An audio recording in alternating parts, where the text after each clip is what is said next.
Indian national developmental inclusive alliance लड़ाई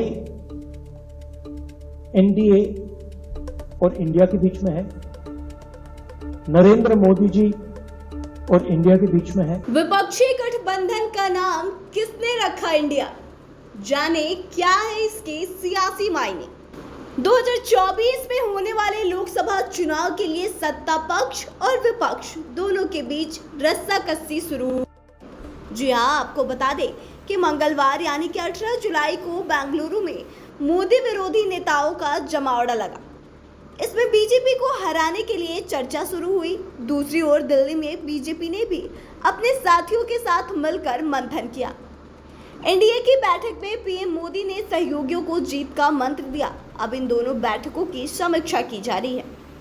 विपक्षी बैठक में जो बड़ी बात सामने आई है वह यह है कि विपक्षी दलों ने अपने नए गठबंधन का नाम इंडिया रख डाला है। और अब ऐसे में सवाल यह उठ रहा है कि आखिर इंडिया नाम ही क्यों रखा गया? इस नाम को किसने रखा? आखिर इसके पीछे की विपक्ष की सियासत क्या है? तो आइए हम आपको विस्तार में बताते हैं। जानकारी के मुताबिक विपक्षी गठबंधन का नाम इंडिया रखने का सुझाव कांग्रेस नेता राहुल गांधी का था, क्योंकि इससे पहले तक यूपीए का नाम बदलकर पीडीए करने की खबरें सामने आई थी। राहुल ने इंडिया नाम रखने की वजह भी बताई।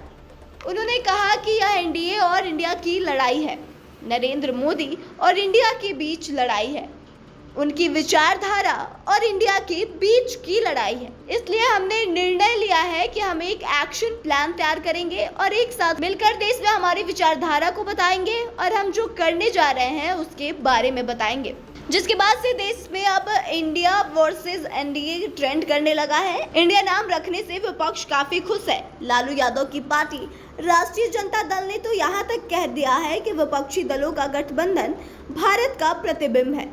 अब भाजपा को इंडिया कहने में भी पीड़ा होगी। हालांकि कुछ देर बाद ही पार्टी का यह ट्वीट डिलीट कर दिया गया। उद्धव ठाकरे गुट की शिवसेना की नेता प्रियंका चतुर्वेदी ने ट्वीट कर कहा कि तो इस बार 2024 होगा, team India versus team NDA, चक दे इंडिया। वहीं बीजेपी की ओर से इस नाम पर भी हमला किया गया है। बीजेपी नेताओं का कहना है कि अंग्रेजों ने भारत का नाम इंडिया रखा था और इसे लूटने का काम किया था। अब वही काम विपक्ष कर रहा है, इसलिए उसने भी अपने गठबंधन का नाम इंडिया रखा है। बीजेपी के राज्यसभा सांसद और बिहार के पूर्व डिप्टी सीएम सुशील कुमार मोदी ने कहा कि भ्रष्ट और परिवारवादी विपक्षी दलों के मंच का नाम इंडिया रखने से इनकी खोटी नीयत छिपने वाली नहीं है। इनके इलीट, पश्चिम प्रभावित और हिंदू विरोधी इंडिया को करोड़ों गरीबों, पिछड़ों का संस्कृति नष्ट भारत 2024 में मुंह तोड़ जवाब देगा। इंडिया बनाम भारत मैच में जीत भारत की होगी। वहीं आपको बता दें कि असम के सीएम हेमंत बिस्वा शर्मा ने कहा है कि हमारा संघर्ष इंडिया और भारत के इर्द गिर्द केंद्रित है। अंग्रेजों ने हमारा देश का नाम इंडिया रखा, हमें खुद को औपनिवेशिक विरासतों से मुक्त करने की कोशिश करनी चाहिए। हमारे पूर्वज भारत के लिए लड़े और हम भारत के लिए काम करते रहेंगे।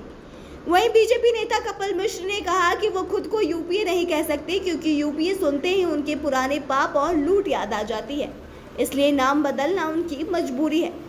असली इंडिया को पता है नए नाम के पीछे वही पुराने लुटेरे हैं।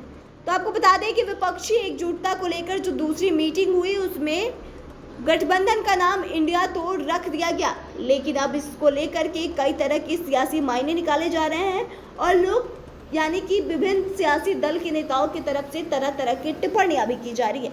तो फिलहाल इस खबर में बस इतना ही। आगे की तमाम खबरों के लिए बने रहे हमारे साथ, देखते रहे बेधड़क बात।